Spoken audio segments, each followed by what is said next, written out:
यतीम बच्चे की पहली ईद। एक छोटे से गांव में अहमद नाम का एक बच्चा अपनी उम्मी और अबू के साथ रहता था। उनका घर बहुत छोटा और सादा था, मगर इस घर में मोहब्बत बहुत ज्यादा थी। अहमद के अबू एक मेहनती मजदूर थे। वो सारा दिन मेहनत करते ताकि अपने घर वालों को खुश रख सके। हर शाम जब वो काम से वापस आते तो अहमद खुशी से दौड़कर उनसे लिपट जाता। अहमद अपने अबू से बहुत मोहब्बत करता था। अहमद के अबू अक्सर इससे कहते, बेटा अहमद, हमेशा सच बोलना और किसी की मदद करना। जी अबू, मैं हमेशा आपकी बात मानूंगा।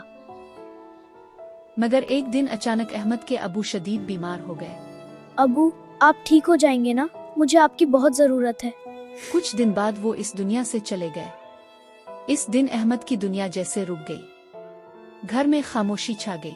अहमद अपनी उम्मी के पास बैठकर रोता रहा। इसकी उम्मी ने इसे सीने से लगा लिया और आहिस्ता से बोली, बेटा सब्र करो, अल्लाह हमारे साथ है। अब घर में सिर्फ अहमद और उसकी उम्मी रह गए थे। बेटा अहमद, मैं काम पर जा रही हूँ, तुम अपना ख्याल रखना। जी अम्मी, आप फिक्र ना करें। ठीक है बेटा। अहमद की उम्मी लोगों के घरों में काम करने लगे ताकि घर का खर्च चल सके। अम्मी, आप थक गई होंगी, ये पानी पी लें। मेरा बेटा बहुत अच्छा है। अहमद भी अपनी उम्मी की मदद करने लगा। वो पानी भर कर लाता, घर साफ करता और अपनी उम्मी का ख्याल रखता। अम्मी, मैं आपको कभी अकेला नहीं छोड़ूंगा। वक्त गुजरता गया। फिर रमजान का मुबारक महीना आ गया। पूरे गांव में खुशी का माहौल था। मस्जिद में तरावी हो रही थी। घरों में इफ्तारी की खुशबू फैल रही थी। मगर अहमद के दिल में एक उदासी थी। अबू के बगैर ये मेरा पहला रमजान है।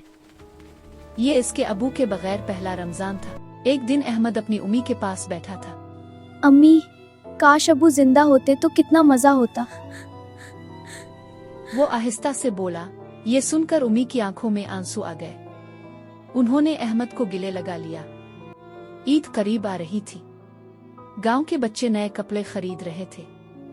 मगर अहमद जानता था कि इसकी उम्मी के पास पैसे नहीं हैं। इसलिए वो खामोश रहता था। एक दिन अहमद बाजार से गुजर रहा था। वो बच्चों को ईद के कपड़े लेते देखकर खामोशी से आगे बढ़ गया। इस रात अहमद ने अल्लाह से दुआ की, या अल्लाह, मुझे नए कपड़े नहीं चाहिए, बस मेरी उम्मी को हमेशा खुश रखना। अगले दिन एक अजीब वाकया हुआ। अहमद ने रास्ते में एक पर्स देखा। ये पैसे किसका हो सकता है? तुझे उसके मालिक को ढूंढना चाहिए। चलो पूछते हैं। उसके अंदर बहुत सारे पैसे थे। अहमद चाहता तो वो पैसे रख सकता था, लेकिन इसे अपने अबू की बात याद आई।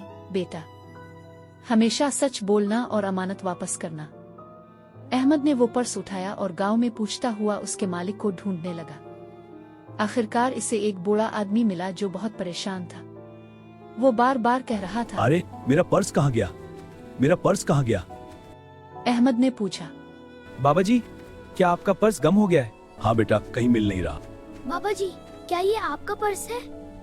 अहमद ने फौरन पर्स उसके हवाले कर दिया। इसने अहमद से पूछा, बेटा, तुमने ये पैसे क्यों वापस किए? अहमद ने मुस्करा कर कहा, मेरे अबू कहते थे कि अमानत वापस करनी चाहिए। ये सुनकर बूढ़े आदमी का दिल भर आया। ईद से एक दिन पहले वो अहमद के घर आया। उसके हाथ में एक बैग था। इसने अहमद को बुलाया और कहा, बेटा, ये तुम्हारे लिए है।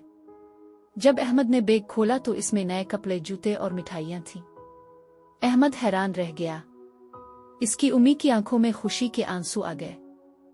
ईद की सुबह अम्मी देखिए, आज मैं कितना खुश हूँ। अहमद नए कपड़े पहनकर मस्जिद गया। नमाज के बाद वो आहिस्ता से बोला, अबू, मैंने आपकी बात नहीं भूली। इस दिन अहमद को समझ आ गया था कि सच्चाई और नेकी का इनाम अल्लाह जरूर देता है।